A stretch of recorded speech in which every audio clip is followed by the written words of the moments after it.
Hi friends, welcome to Brinda novel. உன்னில் சரணடைந்தேன். Episode 48. Raghavan தூங்கிக் கொண்டிருக்க அவனது ஃபோன் அடித்தது. தனது ஃபோனை எடுத்து பார்த்தவன் அதில் சுந்தரேசன் என்னை பார்த்து அலறி அடித்து எழுந்து அமர்ந்து அட்டன் செய்து காதில் வைத்தான். தாத்தா என்று அவன் கூற, டேய் பேராண்டி, நான் பஸ் ஸ்டாண்டுக்கு வந்துட்டேன், என்னை வந்து கூட்டிகிட்டு போடா என்று கூற, நீங்கள் அங்கேயே இருங்க தாத்தா, நான் வந்துடுறேன் என்று கூறியவன் தன் சட்டையை போட்டுக்கொண்டு அறையில் இருந்து வெளியில் வந்தவன் வீட்டை பூட்டிவிட்டு காரை எடுத்துக்கொண்டு சுந்தரேசனை அழைப்பதற்காக பஸ் ஸ்டாண்டுக்கு சென்றான். சிறிது நேரத்தில் ராகவன் பஸ் ஸ்டாண்ட் வந்து சேர அங்கு நின்றிருந்த சுந்தரேசனை பார்த்து ஓடி சென்று அவரை கட்டி அணைத்து கொண்டான்.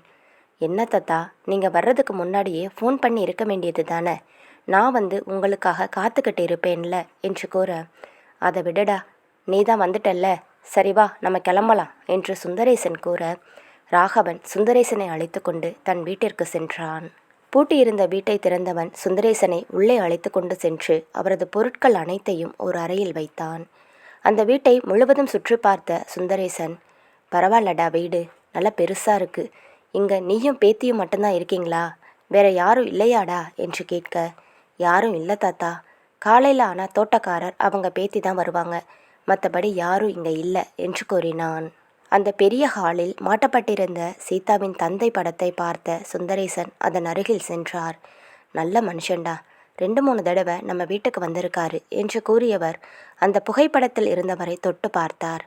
எனக்கு கூட அவ்வளவு ஞாபகம் இல்லை தாத்தா, அன்னைக்கு சீதா கழுத்தில் தாலி கட்டுறதுக்கு முன்னாடி மட்டும் ஒரு 5 நிமிஷம் என்கிட்ட பேசினாரு, அவர் பேசும்போதே அவரோட மனசு எப்படின்னு நான் தெரிஞ்சுக்கிட்டேன் என்றான். ஆமாண்டா பேராண்டி, நம்ம சீதா பிள்ளை கூட குணத்தில் அவங்க அப்பா மாதிரி தான் அமைதியாக இருக்குது, சீதா அதட்டி பேசிக்கூட நான் பார்த்ததில்லை என்று பேசிக்கொண்டிருக்க, சரி வாங்க தாத்தா, வந்து உட்காருங்க, உங்களுக்கு குடிக்கிறதுக்கு காஃபி எடுத்துகிட்டு வரேன் என்று கூறியவன் சமையல் அறைக்குள் சென்று பாலை காய்ச்ச ஆரம்பித்தான். காஃபி போட்டு முடித்த ராகவன் அதை கொண்டு வந்து சுந்தரேசனிடம் கொடுக்க அவர்கள் இருவரும் அமர்ந்து பேசிக்கொண்டிருந்தனர். ராகவன் குடும்பத்தை பற்றியும் ஊரில் உள்ள அனைவரை பற்றியும் கேட்டுக்கொண்டிருக்க சுந்தரேசன் அவனது கேள்விகள் அனைத்திற்கும் பதில் கூறிக்கொண்டிருந்தார். தன் அறையில் படுத்து கொண்டிருந்த சீதா புரண்டு படுக்க தன் அருகில் யாரையோ தேடிக்கொண்டிருந்தவள் சட்டென்று கண்ணை திறந்து பார்த்தாள். அங்கே ராகவன் இல்லாததை கண்டு பயந்து மாமா மாமா என்று கத்த கீழே அமர்ந்து பேசிக்கொண்டிருந்த ராகவனின் காதில் விழுந்தது. சீதா கத்தும் சத்தம் கேட்டு ராகவன் இதோ வந்துடுறேன் தாத்தா என்று கூறியவாறே தன் அறையை நோக்கி ஓடினான். அவள் தன் அறையில் கத்தி கொண்டிருக்க அறை கதவை திறந்து கொண்டு உள்ளே வந்த ராகவன், என்னாச்சு பட்டு என்று கேட்க, எங்க மாமா போன, நான் எப்படி பயந்துட்டேன் தெரியுமா என்று ஓடி வந்து குழந்தை போல அவனை கட்டி அணைத்து கொண்டாள். அவளின் செயலை பார்த்து சிரித்த ராகவன் அவளை கட்டி அணைத்து கொண்டு அவளின் நெற்றியில் முத்தமிட்டு, தாத்தா வந்திருக்காங்க பட்டு, அவர் கூட உட்கார்ந்து பேசிக்கிட்டு இருந்தேன் என்று கூறினான். தாத்தா வந்திருக்காங்களா, ஏன் இதை முன்னாடியே என்கிட்ட சொல்லலை என்று அவனை தாண்டி செல்ல போனவளை தன் கைப்பிடித்து நிறுத்தியவன், பட்டு இந்த ட்ரெஸ்ஸோடவா கீழே போக போற என்று கேட்க சீதா அப்பொழுதுதான் தான் அணிந்திருந்த உடையை கவனித்தாள். டிஷர்ட் ட்ராக் ஷூட் போட்டிருக்க அதை பார்த்தவள், நல்ல வேலை சொன்னமாமா என்று கூறியவள் நேராக குளியல் அறைக்குள் சென்று சுடிதார் அணிந்து ஆர்வமாக கீழே இறங்கி சென்றாள். அவள் செல்வதை பார்த்த ராகவன் சிரித்து கொண்டே அவளை பின்தொடர்ந்து சென்றான். கீழே வந்த சீதா சுந்தரேசனை பார்த்தவுடன் மிகவும் மகிழ்ச்சியாக அவர் அருகில் சென்று, என்ன தாத்தா எப்படி இருக்கீங்க என்று கேட்க ஆரம்பித்தவள் வீட்டிலிருந்த அனைவரையும் நலம் விசாரித்தாள். அவள் மூச்சு விடாமல் பேசுவதை பார்த்த சுந்தரேசன் சிரித்துக்கொண்டே, மா கொஞ்ச நேரம் மூச்சு விடு, எல்லாரும் நல்லா இருக்காங்க, செல்வி தான் உன்னை பற்றி அடிக்கடி நினச்சிட்டு இருப்பா என்று கூற அதை கேட்டவள் கண்கள் கலங்கியது. எனக்கும் அங்கே வரணும்னு ஆசை தான் தாத்தா, என்ன பண்ணுறதுன்னே தெரியலை என்று கூற, அப்படியெல்லாம் சொல்லக்கூடாதுமா, அப்பா உனக்காக இவ்வளவு பெரிய பொறுப்பை விட்டுட்டு போயிருக்காரு, அதை நல்லபடியாக பார்த்துக்கணும் என்று கூற அவள் சரி என்று தலையாட்டி அவர்களுடன் அமர்ந்து பேசத் தொடங்கினாள். அனைவரும் பேசிக்கொண்டிருக்க மணி 8 என காட்டியது. தாத்தா நான் போய் சமைக்கிறேன், நீங்கள் கொஞ்ச நேரம் படுங்க என்று கூற, நான் எங்கம்மா படுக்கிறது, எனக்கு இதுக்கு மேலே தூக்கம் வராது என்று கூற, அப்போ தாத்தா வாங்க நம்ம தோட்டம் பெருசாக இருக்குது போய் பார்க்கலாம் என்று அவர் அழைத்து கொண்டு செல்ல சீதாவோ அவர்களுக்கு தேவையான உணவை சமைக்க ஆரம்பித்திருந்தாள். என்னடா பேராண்டி, ஏதோ முக்கியமான விஷயம் பேசணுமா என்று சுந்தரேசன் கேட்க, ஆமாம் தாத்தா, வர வர என்னை ரொம்ப படுத்துறா, என்ன நடந்துச்சு தெரியுமா என்று நேற்று நடந்த அனைத்தையும் அவரிடம் கூறி முடித்தான். அதை கேட்டவருக்கு என்ன சொல்வதென்று தெரியவில்லை. அந்த புள்ள சொல்றது சரிதாண்டா என்று கூற, அதை கேட்ட ராகவனுக்கு கோபமாக, இதோ பாரு தாத்தா, நீங்கள் எல்லாத்துக்கும் அவளுக்கு சாதகமாக பேசிக்கிட்டே இருக்காதீங்க. என்னால் இந்த கம்பெனியெல்லாம் பார்த்துக்க முடியாது. எனக்கு அதெல்லாம் பற்றி ஒன்றுமே தெரியாது என்று புலம்ப, சுந்தரேசனோ அமைதியாக இருந்தார். சீதா அனைவருக்கும் சமைத்து முடித்துவிட்டு ராகவனை தேடி வர, அவளை பார்த்தவுடன் தன் முகத்தை மாற்றி புன்னகையாக வைத்து கொண்டான். ராகவனின் அருகில் வந்தவள், நீங்க என் கூட ஆஃபீஸுக்கு என்று அவள் கூறி முடிக்கும் முன், இல்லப்பட்டு இன்னைக்கு என்னால் எங்கேயும் வர முடியாது. தாத்தா ஊருக்கு போகிற வரைக்கும் நான் அவர் கூட தான் இருப்பேன் என்று வேகமாக கூறினான். இதை கேட்ட சுந்தரேசன், இதில் என்ன இருக்கு ராகவா, நான் இங்கே இருக்கேன் என்று கூற, நான் என்ன சொல்ல வந்தேன்னா, நீங்கள் ஆஃபீஸுக்கெல்லாம் வர வேண்டாம், இங்கேயே இருங்க என்று சீதா கூற, அதை கேட்டவனுக்கு மிகவும் சந்தோஷமாக இருந்தது. என்னப்பட்டு நிஜமாவா சொல்கிற என்று கேட்க, ஆமாங்க, நீங்கள் வீட்டிலேயே இருங்க என்று கூறியவள் சுந்தரேசனை பார்த்து, தாத்தா டிஃபன் எல்லாம் ரெடி ஆயிடுச்சு, குளிச்சுட்டு வாங்க சாப்பிடலாம் என்று கூறிவிட்டு அங்கிருந்து சென்றாள். சுந்தரேசன் குளித்து முடித்து உணவு உண்பதற்காக டைனிங் டேபிள் அருகில் வர, ராகவனும் தன் அறைக்கு சென்று குளித்து முடித்து வந்தான். அவனைத் தொடர்ந்து சீதாவும் குளித்து முடித்து அலுவலகத்திற்கு செல்ல தயாராக வந்தாள். அங்கு இருவரும் அமர்ந்திருப்பதை பார்த்தவள் அவர்களுக்கு உணவு பரிமாறி கொண்டிருக்க, நீ சாப்பிடலையாமா என்று சுந்தரேசன் கேட்க, நீங்கள் சாப்பிடுங்க தாத்தா, நான் சாப்பிட்டுக்கிறேன் என்று கூறியவள் ராகவன் அருகில் அமர்ந்து சாப்பிட ஆரம்பித்தாள். என்னம்மா சீதா, ரொம்ப வேலையாக இருக்கா என்று சுந்தரேசன் கேட்க, ஆமாம் தாத்தா, அந்த கோபிநாத்தும் அவர் பையன் விக்ரமும் சேர்ந்து ரொம்ப வேலைகளை பண்ணி வச்சுருக்காங்க. அது எல்லாத்தையும் சரிப்படுத்தணும். என்னால் தனியாக இருந்து சமாளிக்க முடியலை தாத்தா என்று கூற, அதை கேட்ட சுந்தரேசன், எனக்கும் கஷ்டமாகத்தான் இருக்கு என்று சீதாவின் அருகில் இருந்த ராகவனை பார்த்து முறைத்தார். ஏமா, நீ ராகவனை கூட்டிகிட்டு போக வேண்டியது தானே என்று கேட்க, அதை கேட்டவன் அவரை பார்த்து முறைத்தான். கண்டிப்பா தாத்தா, உங்கள் பேரன்தானே இந்த கம்பெனி எடுத்து நடத்த போகிறாரு என்று கூற, அதை கேட்டதும் சாப்பிட்டு கொண்டிருந்த ராகவனுக்கு புரை ஏறியது. அவன் தலையை தட்டிய சீதா அவனுக்கு தண்ணீர் கொடுத்தாள். அவனை ஒரு நல்ல பொறுப்பில் பார்க்கறது எனக்கும் சந்தோஷந்தான் என்று சுந்தரேசன் கூறினார். இதோ பாறுபட்டு, திரும்பவும் இதையே சொல்கிறேன்னு நினைக்காத. எனக்கு சுத்தமாக இதெல்லாம் வராது. முக்கியமாக இங்கிலீஷ் வார்த்தை எனக்கு படிக்கவே தெரியாது. நீ வேணா நல்லா படிக்கிறவங்களா பார்த்து வேலைக்கு வச்சுக்கோப்பட்டு என்று ராகவன் கூற, அதை கேட்டவள், மாமா, படித்தவங்களை வேலைக்கு வைக்கிறது பெரிய விஷயம் இல்லை. ஆனால் அவங்க நம்மளுக்கு நம்பிக்கையானவங்களா இருக்கணும். நீங்கள் மட்டும் கம்பெனியை பொறுப்பாக எடுத்துக்கிட்டா நான் உங்களுக்கு கீழே இருந்து வேலை பார்ப்பேன் என்று கூற, அவன் தன்னைத்தானே நொந்து கொண்டான். இப்போ என்ன பண்ண போகிறோமா, அவனுக்கு தான் எதுவும் படிக்க தெரியலன்னு சொல்கிறானே என்று சுந்தரேசன் கேட்க, அதை கேட்ட சீதா, அதுக்கு தான் தாத்தா நான் ஒரு டீச்சரை பார்த்துருக்கேன் என்று கூற, அதை கேட்ட ராகவனின் தலையில் இடி விழுந்தது போல அவர்களை பார்த்தான்.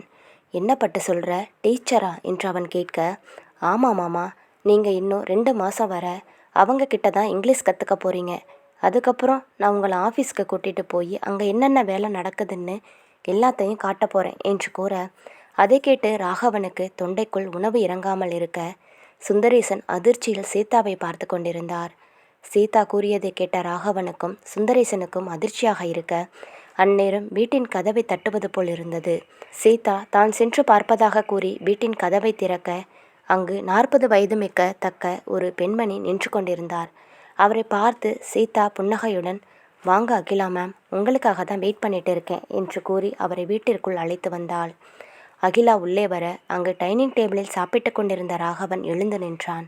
இருவரையும் பார்த்து அகிலா வணக்கம் என்று கூற, அவர்களும் புன்னகையுடன் வணக்கம் தெரிவித்தனர். சீதா, இவங்க பேரு தான் அகிலா மாமா, உங்களுக்கு இங்கிலீஷ் கற்றுக் கொடுக்க வந்திருக்காங்க என்று ராகவனை பார்த்து கூற, ராகவன் திருவென்று விழித்து கொண்டிருக்க, சுந்தரேசன் வீட்டுக்கே வந்து கற்றுக் கொடுப்பாங்களாமா என்று கேட்டார். ஆமாம் தாத்தா, வீட்டுக்கே வந்து கற்றுக் கொடுப்பாங்க. இன்னும் 2 மாதத்தில் உங்கள் பேரன் சரளமாக இங்கிலீஷ் பேசவும் படிக்கவும் செய்வார் என்று சீதா கூற, அதை கேட்டு சுந்தரேசன் ராகவனை திரும்பி பார்த்து, அப்படியா பேராண்டி என்பது போல் கேட்க, ராகவன், என்ன தாத்தா, என்னை பற்றி உங்களுக்கு தெரியாதா என்பது போல் கஞ்சாடை காட்டினான். இருவரும் கண்களால் பேசிக்கொள்வதை பார்த்த அகிலா சிரித்து கொண்டே, நான் உங்களுக்கு புரிகிற மாதிரி எடுக்கிறேன் தம்பி என்று கூற, அதை கேட்ட ராகவன் புன்னகைக்க, நீங்கள் எப்படி எடுத்தாலும் என் பேராண்டி மண்டையில் ஏறணுமே என்று சுந்தரேசன் புலம்ப, அதை கேட்ட ராகவன், நீங்கள் வேற தாத்தா என்றான். சீதா புன்னகையுடன், சரிங்க மேம், இன்றைக்கு ஃபுல்லாக நீங்கள் இங்கேயே இருக்கலாம், உங்களுக்கு லஞ்சு கூட இங்கேயே கொடுத்துடுவாங்க என்று கூற, இல்லை சீதா, நான் எடுத்துகிட்டு வந்துட்டேன் என்று கூறினார். சீதா ராகவன் அருகில் வந்து, சரி மாமா, அவங்க எல்லாத்தையும் புரிகிற மாதிரி சொல்லி தருவாங்க. நீங்கள் நல்லா கவனமாக கேளுங்க, சரியா என்று கூற ராகவன் சீதாவை பாவமாக பார்க்க, சீதா சுந்தரேசனை பார்த்து, தாத்தா நீங்கள் பார்த்துக்கோங்க, உங்கள் பேரன் எங்கன்னா ஓடிட போகிறாரு என்று கிண்டல் செய்துவிட்டு அங்கிருந்து சென்றாள். சுந்தரேசன், எப்படிடா என் பேத்தி உன்னை பற்றி எவ்வளவு தெளிவாக தெரிஞ்சு வச்சிருக்கா என்று கேட்க, ராகவன், தாத்தா நம்ம முதல்ல இங்கிருந்து போகலாம் என்று கூற, அகிலா, சீக்கிரம் சாப்பிட்டு வாங்க தம்பி, நான் உட்கார்ந்துட்டு இருக்கேன் என்று கூறியவள் ஹாலில் போடப்பட்டிருந்த சோஃபாவை நோக்கி சென்றார். சுந்தரேசன், டேய் பேராண்டி, அவங்கள பாத்தியா? அவங்க முகத்தை பார்த்தாலே எவ்வளவு சாந்தமாக இருக்குது. என்னமோ அவங்க உனக்கு நல்லா புரிகிற மாதிரி கற்றுக் கொடுப்பாங்கன்னு தான் தோணுது என்று கூற, அதை கேட்ட ராகவன் சுந்தரேசனை பார்த்து, தாத்தா என்ன தவிர மற்றவங்க எல்லாருக்கும் நீங்கள் சாதகமாக தான் பேசுகிறீங்க என்று கூற, சரி சரி பேசிகிட்டே இருக்காது, சீக்கிரம் சாப்பிட்டு போடா என்று கூறினார். ராகவன் வேண்டா வெறுப்பாக சாப்பிட்டு முடித்து அவர்களை நோக்கி சென்றான். சுந்தரேசன் அவர்களுக்கு தொந்தரவு கொடுக்காமல் தூரத்தில் நின்று நடப்பதை பார்த்து கொண்டிருக்க அவரின் ஃபோன் அடித்தது. அதை அவர் எடுத்து பார்க்க அதில் சரவணன் நம்பர் வந்தது. அதை அட்டன் செய்து காதில் வைத்தார். என்ன தத்தா, ஊருக்கு போனவுடனே என்னை மறந்துட்டியா? ஒரு ஃபோன் பண்ணியா நீ என்று கேட்க, அட நீ வேறடா, இங்கே என்னென்ன தெரியுமா நடந்துக்கிட்டு இருக்கு என்று கூற, என்னாச்சு தாத்தா என்று அவன் கேட்க, சுந்தரேசன் நடந்தவற்றை அனைத்தையும் கூறினார். அதை கேட்ட சரவணனுக்கு சிரிப்பு தாங்கிக் கொள்ள முடியவில்லை. வயிற்றில் கை வைத்து சிரித்து கொண்டே இருக்க அவன் சிரிப்பதை கேட்டு சுந்தரேசனுக்கும் சிரிப்பு வந்தது. எதுக்குடா ரொம்ப சிரிக்கிற என்று கூற, சரவணன், என்னதான் இருந்தாலும் ராகவன் மேலே தங்கச்சிக்கு இவ்வளவு நம்பிக்கை இருக்கக்கூடாது என்றான்.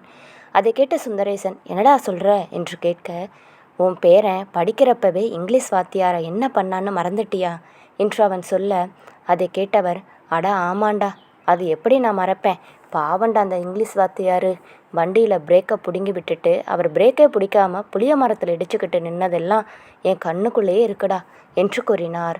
சரவணன், பாவம் அந்த வாத்தியாருக்கே அந்த நிலைமை, இங்கே வேற பொண்ணுன்னு சொல்கிற, பார்த்து உன் பேரன் எதனா வம்பு பண்ண போகிறான் என்றான். டேய் முதல்ல நீ ஃபோனை வைடா என்று சுந்தரேசன் கூற, சரி சரி தாத்தா, ராகவனை பார்த்துக்கோ என்று கூறிவிட்டு தன் ஃபோனை கட் செய்தான் சரவணன். சுந்தரேசன் வீட்டிலிருந்து வெளியில் செல்ல அங்கே தோட்டக்காரர் பேத்தியுடன் அப்போதுதான் உள்ளே நுழைந்தார். தோட்டக்காரரை பார்த்த சுந்தரேசன், வணக்கங்க, நீங்கள் தானே தோட்டக்காரர்? நான் தான் சீதாவோட தாத்தா என்று கூற, அட வணக்கம் ஐயா, நல்லா இருக்கீங்களா? பாப்பா உங்களை பற்றி அடிக்கடி சொல்லும் என்று கூறினார். சுந்தரேசன் அவரின் அருகில் நின்றிருந்த பெண்ணை பார்த்து, இதுதான் உங்கள் பேத்தியா? ராகவன் சொன்னான் என்று கூற, ஆமாங்க, இதுதான் என் பேத்தி என்றார்.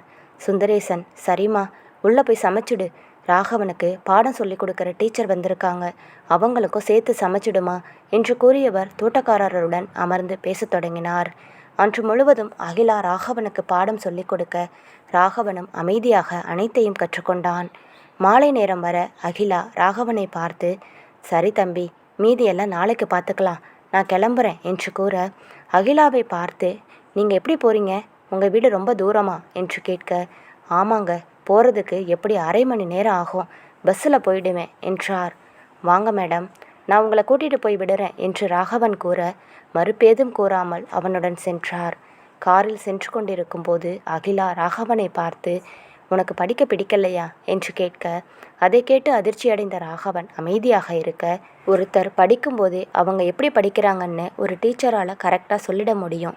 நீ படிக்கணும்னு படிக்கலை, ஏதோ கடமைக்கு படிக்கிற மாதிரி இருக்குது, கரெக்டா என்று கேட்க, ஆமாம் மேம், எனக்கு இதெல்லாம் சுத்தமாக பிடிக்காது, ஏதோ சேர்த்த ஆசைக்காகத்தான் இதெல்லாம் பண்ணுறேன், எனக்கு விவசாயம் பண்ண தான் பிடிக்கும் என்று கூற, அதை கேட்டு சிரித்த அகிலா, பரவாயில்ல ராகவா, உன் மனசில் எதுவும் வச்சுக்காம எதா இருந்தாலும் நேராக பேசுகிற என்று கூறியவர் அதற்கு மேல் ஏதும் பேசாமல் அமைதியாக வர ராகவனும் அவர் கூறிய வழியில் சென்று அவரை வீட்டில் விட்டவன் நேராக சீதாவை அழைத்து வருவதற்காக அலுவலகம் சென்றான். சீதாவை அழைப்பதற்காக அலுவலகம் சென்ற ராகவன் உள்ளே செல்லாமல் வெளியில் காரிலேயே அமர்ந்து கொண்டு சீதாவுக்கு ஃபோன் செய்தான். ஃபோனை எடுத்த சீதா, சொல்லுங்க மாமா என்று கூற, பட்டு ஆஃபீஸ்க்கு கீழே தான் இருக்கேன், உனக்கு வேலை முடிஞ்சிடுச்சா என்று கேட்க, ஏமாமா வெளியிலேயே நிற்கிறீங்க, உள்ளே வாங்க, இதோ வேலை முடிய போகுது என்று கூறினாள். நான் கார்லேயே இருக்கேன் பட்டு, நீ வா என்று கூற அவள் ஏதும் கூறாமல் ஃபோனை வைத்தவள் 5 நிமிடங்களில் வேலையை முடித்துவிட்டு கீழே இறங்கி வந்தாள்.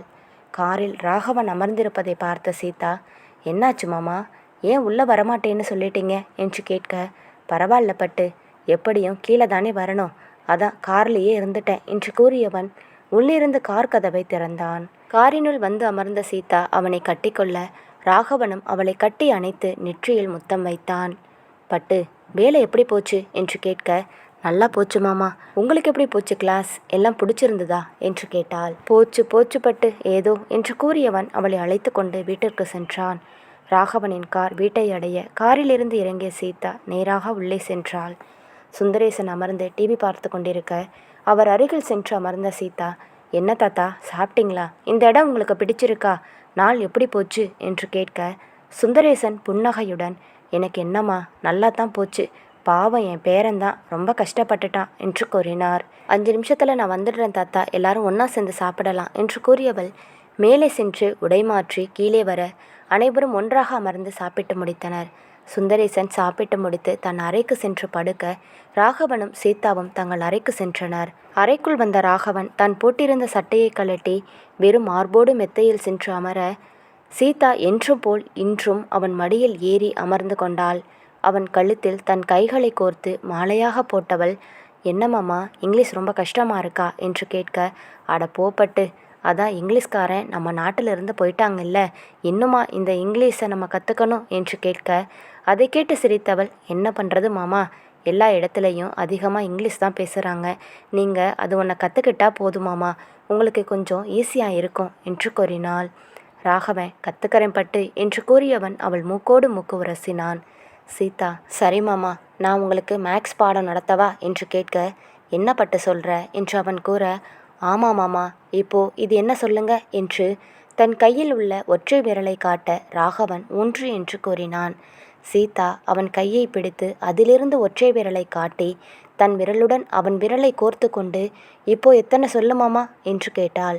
ஐயோ மக்கு பொண்டாட்டி, இது கூடவா தெரியாது, 2 என்று கூற அதை கேட்ட சீதா, நீ தாண்டா மக்கு மாமா, 1 சேர்ந்தா 2 இல்லை 3 என்று கூறி கண்ணடிக்க, ராகவன், என்ன பட்டு, எனக்கு இங்கிலீஷ் தான் வராது, ஆனால் கணக்கெல்லாம் நல்லா போடுவேன் தெரியுமா, எங்கள் தோப்பு கணக்கெல்லாம் நான் தான் பார்க்குறேன் என்று கூறினான்.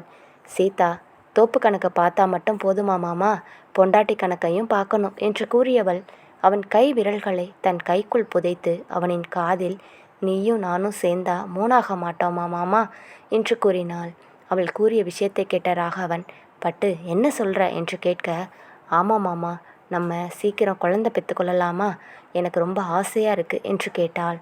அதை கேட்ட ராகவன், இந்த பாடம் எனக்கு ரொம்ப பிடிச்சிருக்கு பட்டு, இனிமே இதை தினமும் படிக்கலாம் என்று கூறி அவளை மெத்தையில் சரித்து அவள் மீது படர்ந்தான். தன் முழு வேகத்தில் துவங்க அவனுக்கு இணையாக தானும் வேகம் காட்ட இருவரும் தங்களது காதலில் தங்களை மறந்திருந்தனர். ராகவன் வீட்டிற்கு வந்திருந்த சுந்தரேசனும் தன் வீட்டிற்கு சென்று விட்டார். நாட்கள் அழகாக சென்று கொண்டிருந்தது. இவ்வாறு 2 மாதம் முழுமையாக ஆகியிருக்க ராகவனும் ஆங்கிலம் முழுவதுமாக கற்றிருந்தான். இப்பொழுது அவனுக்கு ஆங்கிலம் தரவாக எழுதவும் மற்றவர்கள் பேசினால் புரிந்து அதற்கு பதில் சொல்லவும் தெரிந்திருக்க சீதா அவனை அலுவலகத்திற்கு அழைத்துச் செல்லும் முடிவில் இருந்தாள். காலையில் பால்கனி சேரில் அமர்ந்திருந்த ராகவனின் மடியில் 2 கால்கள் இட்டவாறு அவனை அணைத்தது போல அவள் அமர்ந்திருந்தாள். ராகவன், ஐயோ பட்டு, தயவு செஞ்சு விடு, அதை பார்த்தாலே எனக்கு பயமாக இருக்கு என்று கூற அவள் அவனை இறுக்கி அணைத்தவள், கொஞ்ச நேரம் அப்படியே இருங்க மாமா, அவ்வளவுதான், முடிஞ்சிடுச்சு என்று கூறிக்கொண்டே அவனது தாடியை ட்ரிம்மிங் மிஷின் வைத்து சரி செய்து கொண்டிருந்தாள். அவன் தாடியை முழுவதும் ட்ரிம் செய்திருக்க மீசையை அளவாக கட் செய்தவள் அவனது தலைமுடியையும் அங்கங்கே சரி செய்திருந்தாள். அவனுக்கு மனதில் பயம் தோன்றினாலும் தன் பயத்தை காட்டிக்கொள்ளாமல் தைரியமாக அமர்ந்திருப்பது போல் நடித்தான். அனைத்து வேலைகளையும் முடித்து அவன் மடியிலிருந்து இறங்கியவள் அவன் முன்பு கண்ணாடியுடன் நிற்க, இப்போ பாரு மாமா எப்படி இருக்கு என்று கூற ராகவனும் அந்த கண்ணாடி வழியாக தன் முகத்தை பார்த்தான். பட்டு, இது நானா, சூப்பரா பண்ணியிருக்கியே என்று கூறியவன் தன் தாடியை தொட்டு பார்த்து மீசையை முறுக்கிவிட்டான். அவன் பின்னிருந்து கட்டிக்கொண்டவள், ஆமாம், நீ பார்க்கறதுக்கு செம்ம ஹேண்ட்ஸமாக இருக்க தெரியுமா என்று கூற அவள் கையை பற்றி தன் முன் இழுத்தவன் அவளின் கன்னத்தில் முத்தம் வைத்து, எல்லாத்துக்கும் நீதாண்டி காரணம் என் செல்லப்பட்டு என்று கூறி அவள் கன்னத்தை கடித்தான். அவன் கடித்த வழியில், ஐயோ மாமா, முதல்ல கிளம்பு என்றவள் அவன் கையை பற்றி உள்ளே அழைத்து வந்தாள். ராகவன், ஆமா பட்டு, ரொம்ப நேரம் ஆயிடுச்சு, நம்ம சேர்ந்து குளிச்சுட்டு கிளம்பலாம் என்று கூறி அவள் கையை பிடித்து கொண்டு குளியலறை செல்ல அவனின் செயல் புரிந்தவள், இதெல்லாம் வேண்டாம், நான் பக்கத்து ரூமில் போய் குளிச்சுக்கிறேன். நீங்கள் குளிச்சுட்டு இந்த ட்ரெஸ்ஸை போட்டுக்கிட்டு வெளியில் வாங்க என்று கூறியவள் ட்ரெஸ்ஸிங் டேபிள் முன் இருந்த துணியை கை காட்டிவிட்டு வெளியில் சென்றாள். அவள் வெளியில் செல்வதை பார்த்தவன், பட்டு, எதுக்கு இப்படி தண்ணியெல்லாம் வேஸ்ட் பண்ணிட்டு இருக்க? ஒன்றா குளிச்சா எவ்வளவு தண்ணி சேவ் ஆகும் என்று கூறி கண்ணடித்தான். அவன் செயலை பார்த்தவள், உன்னை பற்றி எனக்கு தெரியுமாமா, நீ என்னை ஒழுங்காக குளிக்க விட மாட்டீங்க. நான் பக்கத்து ரூமுக்கு போய் குளிச்சுட்டு கிளம்பி வரேன். நீங்களும் அதுக்குள்ளே குளிச்சுட்டு இந்த ட்ரெஸ்ஸை போட்டுட்டு வெளியில் வாங்க என்று கூறி அவனை பார்த்து சிரித்துவிட்டு அருகில் இருந்த அறைக்கு சென்றிருக்க, அவள் தயாராகி அறையிலிருந்து வெளியில் வந்தவள் அங்கு ஏற்கனவே தயாராக நின்று கொண்டிருந்த ராகவனை பார்த்து உறைந்து நின்றாள். இதுவரை அவனை வேஷ்டி சட்டையில் பார்த்து இருக்க, இன்று முதலாக அவன் பேண்ட் ஷர்ட் அணிந்து ஃபார்மல் உடையில் பார்த்தவள் கண்ணிமைக்காமல் அவனையே பார்த்து கொண்டிருந்தாள். தலைமுடிகளை அழகாக மாறியிருக்க, ட்ரிம் செய்யப்பட்ட தாடி அவனுக்கு மேலும் அழகாய் சேர்த்தது. ராகவன் அவளை பார்த்து, பட்டு, இந்த புடவை உனக்கு அழகா இருக்குடி என்று கூறியபடி அவளை நெருங்கி வந்து அவளின் கன்னங்களை பற்றினான். அவன் தொடுகையில் தன்னிலை அடைந்தவள் புன்னகையுடன் தன் இரு கைகளையும் அவன் மார்பில் படரவிட்டவள், நீ ரொம்ப ஹேண்ட்ஸமாக இருக்க மாமா என்று கூறி திறந்து விட்டிருந்த இரு பட்டன்களில் ஒரு பட்டனை போட்டாள். ராகவன், ஏன் அந்த பட்டன் திறந்திருக்கட்டுமே என்று கூற, ஒன்றும் வேண்டாம், இதெல்லாம் நான் மட்டும்தான் பார்க்கணும் என்று கூறியவள் அவன் கன்னத்தில் முத்தமிட்டாள். அவள் கூறியதை கேட்ட ராகவன் அவள் கன்னங்களை தன் கைகளில் ஏந்தி, உனக்கு அவ்வளவு பொறாமையாப்பட்டு என்னை யாரும் பார்க்கக்கூடாதா என்று கேட்க, ஆமாம், உங்களை யாரும் பார்க்கக்கூடாது. அன்னைக்கு அந்த ரிசப்ஷனிஸ்ட் எப்படி தெரியுமா மாமா உன்னை சைட் அடிச்சா என்று கூற, ஏய் பட்டு, என்ன சொல்கிற, உண்மையாவா? என்ன சொன்ன அந்த பொண்ணு என்று புன்னகையுடன் கேட்க, அதை பார்த்து கோபமடைந்தவள், என்ன உங்களுக்கு அவ்வளவு சந்தோஷம்? என்ன தவிர வேற எந்த பொண்ணையாச்சும் பார்த்தீங்க மாமா, உன் கண்ணை அப்படியே நோண்டிடுவேன் என்று கூற, அவள் கோபப்படும் அழகை பார்த்து சிரித்த ராகவன், நான் ஏண்டி இன்னொரு பொண்ணை பார்க்க போகிறேன்? என் பொண்டாட்டியே இவ்வளவு அழகாக இருக்கும்போது என்று கூறியவன் தன் விரல்களால் அவள் உதட்டை மெல்ல வருட, அந்த மென்மையை உணர்ந்தவன் சட்டென்று தன்னிதழ் பொருத்தி கொண்டான். அவன் செயலை பார்த்தவள் தானும் அவனுக்கு இணையாக முத்தம் கொடுக்க, அவள் இடையில் தன் கைகளை கொண்டு வளைத்து இறுக்கி கட்டி அணைத்து கொண்டான். இருவரும் தங்களை மறந்து முத்தம் கொடுத்து கொண்டே இருக்க, அவன் உடல் தந்த கதகதப்பை தன் கைகளில் உணர்ந்தவன் அவளின் இதழை அழுத்தி கடித்தான். அவள், என்னடா மாமா பண்ணுற என்று கூற, அவனிடமிருந்து விலக, ஓ சாரி பட்டு, நான் என்னடி பண்ணுறது? உன் உதடு இவ்வளவு ருசியாக இருக்கும்போது சில நேரம் என்னையும் மறந்து கடிச்சிடுற என்று கூறியவன் அவள் உதட்டை மீண்டும் தன் நாவால் வருடி அதற்கு மென்மையாக முத்தம் கொடுத்தான். சீதா, நம்ம ஆஃபீஸ்க்கு போகலாமா? இப்படியே நீ பண்ணிக்கிட்டு இருந்தேன்னு வச்சுக்கோ, நம்ம ஆஃபீஸுக்கே போக மாட்டோம் என்று கூற, அதை கேட்டு சிரித்தவன், எனக்கு எதுவாக இருந்தாலும் ஓகே பட்டு என்றான். அப்படியா, முதல்ல ஆஃபீஸ் போயிட்டு வரலாம், மற்றதை அப்புறமா பார்த்துக்கலாம் என்று கூறியவளின் முகம் சிவக்க, அவளின் சிவந்த முகத்தை பார்த்து அவன் நெற்றியில் முத்தமிட்டு, நைட்டு பார்த்துக்கிறேண்டி பட்டு ஒன்ன என்று கூறியவன் அவள் கைகளை கோர்த்தபடி அலுவலகத்திற்கு சென்றான். சுந்தரேசன் வீட்டில் காலையில் எழுந்த சுந்தரேசன் அமைதியாக டைனிங் டேபிளில் அமர்ந்து சாப்பிட்டு கொண்டிருக்க, அந்நேரம் சரியாக சரவணன் வீட்டிற்கு வந்தான். வீட்டுக்குள் நுழைந்த சரவணனை பார்த்த செல்வி, ஏண்டா இந்த பக்கமே ஆளைய காணோம் என்று கேட்க, அட போமா, ராகவன் இல்லாமல் இந்த பக்கம் வரவே எனக்கு ரொம்ப வெறுப்பாக இருக்கு என்றான். செல்வி, சாப்பிட்றா என்று கூற, வேண்டாமா, நான் இப்போ தான் சாப்பிட்டு வந்தேன் என்றான். ஏண்டா, உன் வீட்டில் மட்டும்தான் சாப்பிடுவியா, இங்கே வந்தால் சாப்பிட மாட்டியா என்று கோபமாக கேட்க, இதை கேட்ட சரவணன் செல்வியின் அருகில் வந்து, என்னாச்சுமா, நானும் வந்ததுலேருந்து பார்த்துக்கிட்டே இருக்கேன், கோபமாக இருக்க, முகமே சரியில்லையே என்று அவர் கையை பற்றி கேட்டான். செல்வி கண்கள் கலங்கி, எனக்கு ராகவனை பார்க்கணும் போலேயே இருக்குடா, அவன் என் கண்ணிலேயே இருக்கிற மாதிரி இருக்கு என்று கூற, அட இவ்வளவுதானே, நாம் போய் ராகவனை பார்த்துட்டு வரலாம் என்றான். டேய், அதெல்லாம் வேண்டாண்டா, காளியும் வேலனும் ராகவனை பார்க்க தான் போயிருக்காங்க என்று சுந்தரேசன் கூற, ஞாயிற்றுக்கிழமை சுந்தரி ராதாவுக்கும் கண்மணிக்கும் வளையல் போட வராங்க, அதுக்கு தான் சீதாவையும் ராகவனையும் அழைக்கிறதுக்காக போயிருக்காங்க என்றார். அப்புறம் என்னம்மா, ஞாயிற்றுக்கிழமைக்கு இன்னும் 3 நாள் தான் இருக்குது, கண்டிப்பாக ராகவனும் சீதாவும் இங்கே தான் வரப்போகிறாங்க, அதுக்கு போய் எதுக்கு நீங்கள் இப்படி அழுதுட்டு இருக்கீங்க? நீங்கள் வேணால் பாருங்கள், ராகவன் ஞாயிற்றுக்கிழமை அன்னைக்கே வரமாட்டான், முன்னாடியே வந்து நிற்க போகிறான் பாருங்க என்று கூறி அவரை சமாதானம் செய்தான். செல்வி, என்னமோ சொல்கிறடா, ராகவன் இல்லாமல் இந்த வீடு விரிச்சோடி போச்சு, சீதா எப்படி இருக்கான்னு தெரியலை என்று கூற, ஏமா சீதா ஃபோன் பண்ணுறது இல்லையா என்று சரவணன் கேட்க, அவள் தினமும் ஃபோன் பண்ணிட்டு தான் இருக்கா என்றாள். சரி விடுமா, இன்னும் 3 நாள் தானே, அப்புறம் நம்ம ராகவன் வந்துடுவான். வா, முதல்ல வந்து சோறு போடு. தயவு செஞ்சு இந்த மாதிரி அழுதுகிட்டே வந்து சாப்பாடு போடாதம்மா என்று கூற, தன் கண்களை துடைத்தவர் சரவணனுக்கு சாப்பாட்டை பரிமாறினார். சாப்பிட்டு முடித்தவன் தனது தோட்டத்திற்கு சென்றான். இக்கதை தொடரும். இக்கதை உங்களுக்கு பிடித்திருந்தால் மறக்காமல் வீடியோவுக்கு லைக் அண்ட் சப்ஸ்கிரைப் பண்ணுங்கள். தேங்க்யூ.